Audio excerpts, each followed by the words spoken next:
Welcome back, brothers and sisters. I am Braden. This is Langley Outdoors Academy, the place where we not only talk about what's going on in the gun world, but also how we're going to fix it together. And the content that we're going to talk about tonight has massive implications. The DOJ, Merrick Garland, has pushed an accelerated request to the SCOTUS, the Supreme Court of the United States, the same Supreme Court that dealt out the Bruen decision last June. Well, they want the Fifth Circuit decision making abusers having the right to have guns taken away before they're convicted overturned. There is so much here. Everything's been linked in the description box below, and let me tell you guys, this is leading directly to red flag laws in the future. And if you are new or you're a returning viewer, please consider hitting that like button, subscribing to the channel, and making sure you turn that notification bell on so we can have as many people as we can to be counted amongst friends and family to help pass the blessing of the Second Amendment along to the next generation. Thank you so much in advance for your consideration, and the content tonight is brought to you by Battle Cat Company. Now, Battle Cat Co. is a Virginia-based, United States-based merch brand. They are a lifestyle brand for the warrior class among us. They support the concept of being an asset to our country, communities, friends, and family. So, through lifestyle gear aimed at training and spreading the message of the 2A, Battle Cat Co. is gear that makes a statement for your next day at the range or your everyday warrior wear. Personally, my favorite is what you're seeing me wear right now, creeping while they're sleeping. There's a link in the description box below, and thank you so much to Battle Cat Co. for making this content possible. But my brothers and sisters, we have got to talk about this, and this is so delicious. Let's just get it. DOJ seeks fast-track Supreme Court review of ruling against gun ban for people under domestic violence restraining orders. Now, I'm going to walk you through a little high-level synopsis of what they're talking about. A couple of weeks ago, in the Fifth Circuit decided that because a domestic accusation was based, that is not enough reason to take someone's Second Amendment rights away. This had nothing to do with the fact of abuse or not abuse. This had to do with the fact that they were never convicted. Very similar to red flag laws, very similarly based on due process. That is why they are freaking out on the gun control side, because if this ruling stands, it kicks open the door like a Kool-Aid man to knock red flag laws out forever, because you don't have due process. You have not been convicted of anything, but you are having your rights taken. That's what this is about. And I told you then, the left is going to try to frame this from the perspective of all these abusers have guns, when that's not what the decision was about. It was about not losing your rights without a jury trial, without a conviction. That's what this was about. But let's keep going, because per usual, gun controllers got to twist it to make it work. But check this out.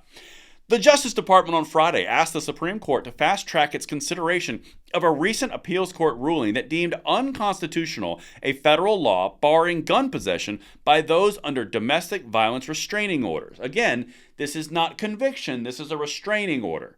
Restraining order not based on conviction. This is just based on potentially hearsay. That's why this is important. Of course, any type of abuse is completely unacceptable when proven by law and convicted. That's the important piece. The rights were being taken without that conviction. I'm hitting that really hard because it's exactly like the due process issues in red flag laws, of which 19 states, including the District of Columbia, use. You guys seen the bigger picture? This pulls a thread on the sweater that they don't want to be pulled. But let's keep going, because like I said, when it happened, this is bigger than the initial thing. Quote, "The presence of a gun in a house with a domestic abuser increases the risk of homicide sixfold." Again, accused, not convicted. U.S. Solicitor General Elizabeth Prelogar wrote in her petition Friday, urging the High Court to decide before its summer recess whether to take up the case. So they're trying to push this to the very front of the line. Again, this is because it's going against one of their core tenets of rights don't matter as long as safety takes precedence. That's why it's not working. Let's keep going. The Fifth U.S. Circuit Court of Appeals said February that the 1996 law was unconstitutional, and while the ruling applies to Texas, Louisiana, and Mississippi, advocates worry it will have wide implications, including that it will discourage victims from coming forward. You catch that? It was in what states? Texas, Louisiana, and Mississippi, so this isn't even all 50 states. They're pushing an expedited case to the Supreme Court. Why? Follow the why, you will follow the gun control. You will see where they were going. There's a reason they're reacting this way. It's not because Mississippi, Louisiana, and Texas. It's because nationally this throws red flag laws right under the bus. This is crucial, and that's what they're not telling you. But if that wasn't enough, listen to this quote. This is something. If the Fifth Circuit's, quote, approach were applied across the board, Preligar wrote, few modern statutes would survive judicial review. Most modern gun regulations, after all, differ from their historical forebears in at least some ways. Did she just say that the Bruen decision is going to wreck all gun control because it's unconstitutional? Even though they got really comfy with it over the last 100, well, actually, technically 90 years? Ever since the NFA, which was signed in 1934, came about, gun control has become progressively more encroaching across the board and become the norm for the left.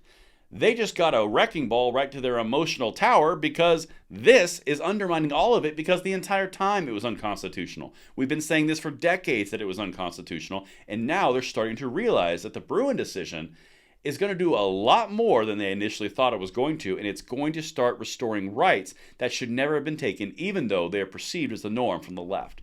And that is what I've got for you guys. Let me know what you think in the comments below, and I will see you on the next one. I'm Braden. See you later.